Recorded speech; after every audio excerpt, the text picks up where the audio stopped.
podcast for the Yale Forum on Religion and Ecology. As usual, I'm your host, Sam Mickey, and this is going to be the final episode of our fourth season. So we've had about 140 episodes at this point in the 4 years that we've been going, and that's including some two-part episodes and some clips and things like that. So full episodes, it's going to be closer to about maybe 100. So we'll take a little break here toward the end of the summer and be back in a month or so with some new episodes for you. Kind of retool things and get a new season up for you. So in the meantime, if you've missed any previous episodes, go back, check those out. Highly recommend it. And I think this last season might have been our best, but I know some of those first few years of doing the podcast, there were some great interviews in there as well. So that's all I have to say about that, but I didn't want to just have a 2-minute episode. So I wanted to say a little bit about a book I just read by a German philosopher and Peter Sloterdijk. Here's the book right here for anybody watching. I don't know if you can really read that. It's called Prometheus's Remorse, From the Gift of Fire to Global Arson. And I've talked about Sloterdijk a little bit before on the podcast. And to my mind, he's one of the great living philosophers. I would have him on the podcast, but I don't speak German, and or not well enough to have a conversation with a German philosopher. But really great work, and I think for people who are interested in the philosophical underpinnings of the study of religion and ecology, I think he has a lot to offer. And this book is dedicated to Bruno Latour, I should say, who I've also talked about on the podcast before. So Sloterdijk's just a very interesting philosopher. He's very much, I guess, what you could call meta-modern or post-postmodern. He's one of these philosophers who inherited the kind of postmodern tendencies of continental philosophy in mid-20th century, but then really went beyond it. Especially for Sloterdijk, he's trying to recover things like big picture thinking, grand narratives. And in that vein, he's very interdisciplinary, transdisciplinary kind of thinker. He has a very good global perspective on things, and very, very engaged, and also has very much an enchanted worldview. So he's got a lot of writings on religion and spirituality, gods, spirits, all kinds of stuff. So very interesting character. And I think the main point of a lot of his work that resonates with the study of religion and ecology is that the mythic or symbolic dimension of human existence is inextricably intertwined with the material dimension of human existence. So matter and meaning can't be easily separated. So to study one, you have to study the other. And in this context, what he's really talking about is fire, right? Hence the title of the book, Prometheus's Remorse, right? So for anybody familiar with the story, where Prometheus in ancient Greek mythology, Prometheus comes up in a few different stories, right? Hesiod talks about it. Plato's Protagoras talks about it. But the basic outline is that when humans were created, they didn't have fire, and just walking around naked and shoeless, humans were having a tough time. And Prometheus is one of the titans who stole the fire from the gods and brought the fire to humans. And of course, he was punished severely for that. When the gods found out what he did, he was severely punished for some kind of eternal torture, right? Where like a bird would come and eat his liver out of him every day. So pretty severe torture, bad punishment. But the whole history of human civilization can then be read as a history of our relationship to fire. And the subtitle of the book kind of sums that up, From the Gift of Fire to Global Arson, which is clearly a reference to climate change, right? So in the beginning, humans were given the gift of fire, and Prometheus is punished for that. And then at a certain point, Prometheus maybe is feeling pretty bad about having done it. It's like, look what humans have done with that gift.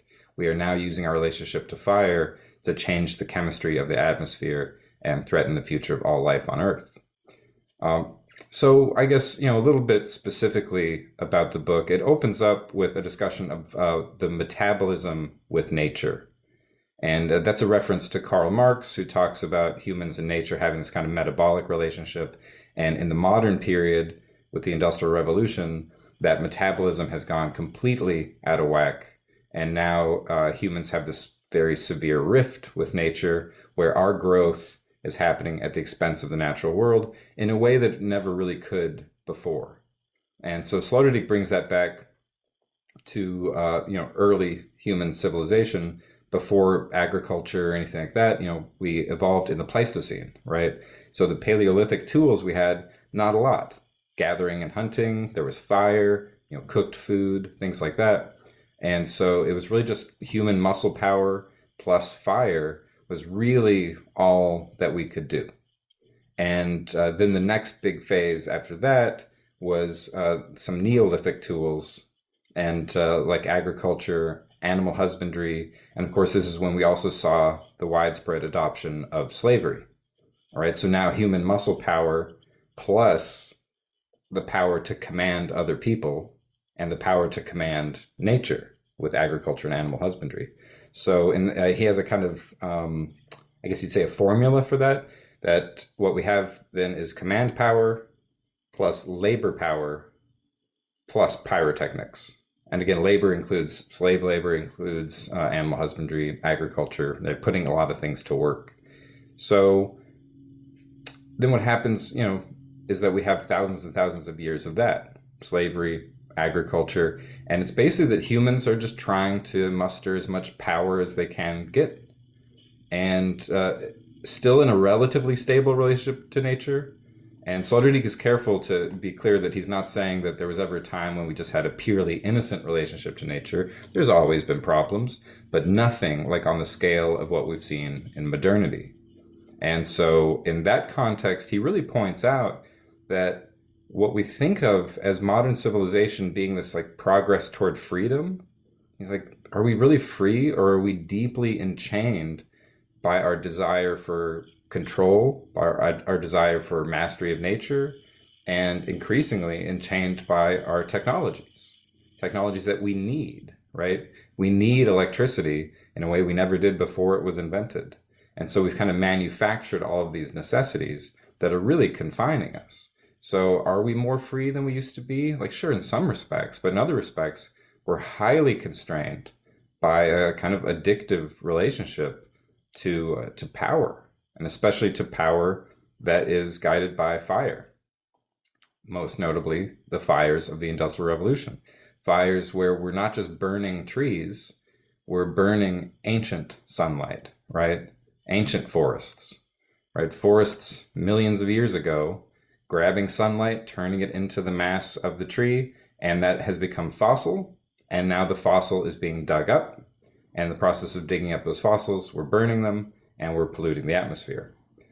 So I'll read a quote, page 29 for anybody following along. So what we consider to be modern civilizations are in reality aggregate effects of forest fires that ignite the relics of the ancient earth. Modern humanity is a collective of arsonists who set fire to the underground forests and moors. So again, thinking of our relationship to climate change as a relationship to fire, and that we have basically become arsonists. So Prometheus gave us this gift of fire, and it has had a remarkable effect to the point where it has now started to have a detrimental effect. So he talks about a German philosopher, Gunther Anders, who mentions that maybe Prometheus at a certain point would have felt ashamed and embarrassed. And Sloterdijk goes one further. He's like, I don't think he's just ashamed. I think he's remorseful. I think he's not just ashamed at what he's done. He really would regret it.